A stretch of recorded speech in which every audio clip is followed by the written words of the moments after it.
जय हिंद एवरीवन। हाजिर हूँ मैं आपके सामने अपना page India rocks 2023 positive you and are bringing a life skill platform लेकर। और आज की लाइफ स्किल कल के कंटिन्यूटी में है कि कुछ भी ऐसा मत सीखिए जो आपके फैमिली वैल्यूज़ के अगेंस्ट हो, पहला। और दूसरा कि हर कुछ सीख जाइए जो आपकी फैमिली वैल्यूज़ के फ्रेम में पॉजिटिवली आपकी लाइफ को अफेक्ट कर रही है। तो आज का लाइफ स्किल है learn everything positive that adds an essence of humanity, culture, respect, love, bonding and team work in your family. और मैं इसको इस तरह से एक्सप्लेन करूँगी कि ससुराल हमारा सेकंड होम होता है and being millennials we are the great learners. हमें 25 साल का एक्सपीरियंस है चीज़ें सीखने का। तो किस चीज़ को किस तरह से कितनी आसानी से सीखा जा सकता है हमें एक्सपीरियंस है। हम हमेशा अपना ईगो लोअर डाउन करके रखते हैं और जब चीज़ें हमारे सामने आती हैं कि ये ज़रूरी है फैमिली की टीम वर्क के लिए, बॉन्डिंग के लिए, तो वो हम सीखना शुरू कर देते हैं। फ़र्क सिर्फ इतना है साइलेंट जनरेशन और मिलेनियल्स में कि साइलेंट जनरेशन में सारी चीज़ें सिर्फ औरतें सीखा करती थीं।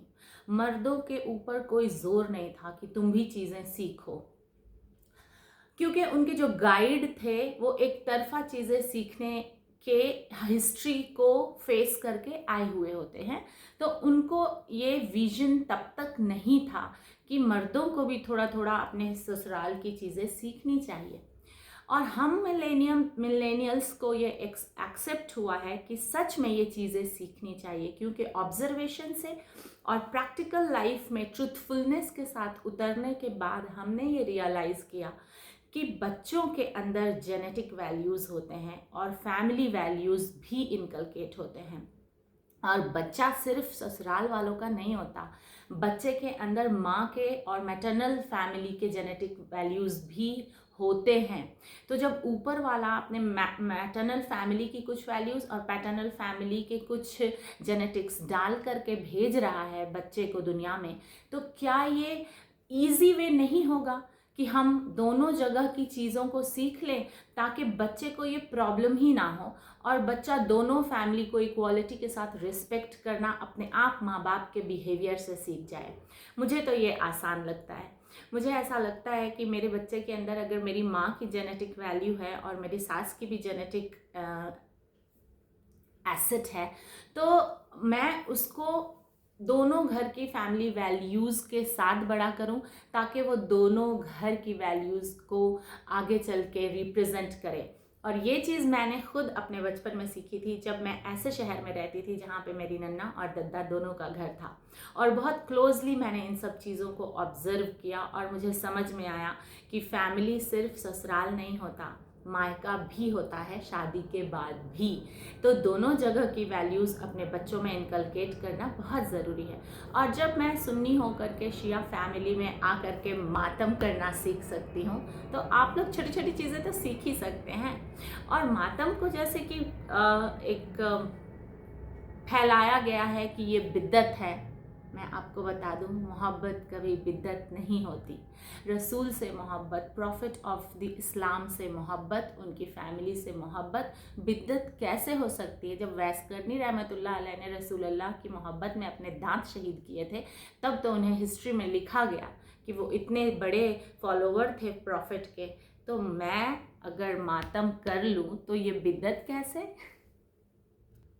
और मातम मेरी ससुराल की फैमिली का फैमिली वैल्यू है। अगर मैं एज अ टीम लीडर, अपने बच्चों की माँ टीम लीडर होती है, तो नहीं इसको एक्सेप्ट करूँगी तो क्या मेरे बच्चे इस वैल्यू को एक्सेप्ट करेंगे? नहीं करेंगे। तो चीज़ें बराबरी से सीखना है और अपने एक्शन से दोनों फैमिली को रिस्पेक्ट देना है।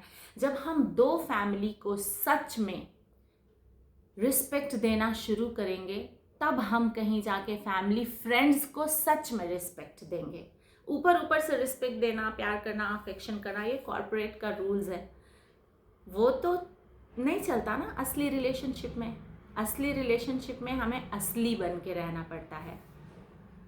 और इसके साथ ही जो हैबिट्स हमने in the time of course carry की है, जो हमारी फैमिली बॉन्डिंग के लिए और बच्चों को की अपब्रिंगिंग के लिए ठीक नहीं है, उसको हम छोड़ सकते हैं, उसमें कोई प्रॉब्लम नहीं है। लेकिन हाँ, कुछ चीज़ें जो नेचुरल भेजी है हमारे अंदर रब ने, उससे हम कॉम्प्रोमाइज़ नहीं कर सकते, क्योंकि फिर हम मर जाएंगे। जैसे मैं हिजाब नहीं लगाती हूँ, मुझे क्लस्ट्रोफोबिया है। मैं बचपन में जब स्कूल जाया करती थी, ऊपर वाला बटन हमेशा खोलती थी, मुझे ऐसा लगता था मेरा कोई गला दबा रहा है। तो ये चीज़ मेरे अंदर इनबिल्ट है, मैं नहीं कर सकती मतलब नहीं कर सकती, मैं मर जाऊंगी अगर मैंने किया। और जब मेरा रब इस बात को समझ रहा है तो दुनिया वालों को समझने में प्रॉब्लम क्या है? तो चीज़ें सीखिए उस हद तक जितना आपका जेनेटिक्स, आपका फैमिली वैल्यूज़ और आपकी बॉडी आपको अलाउ करती है, और टाइम को इस तरह से यूटिलाइज कीजिए ताकि आपके बच्चे भी आगे वाले वक्त में एक अल्टीमेट लर्नर लाइफ के बनकर रहें और क्रिटिसिज्म से बचें, और पॉजिटिव क्रिटिसिज्म को, जिसको हम कंस्ट्रक्टिव क्रिटिसिज्म कहते हैं, उसको एक्सेप्ट करने की आदत के साथ बड़े हों। जीते रहिए, खुश रहिए, आबाद रहिए। जय हिंद।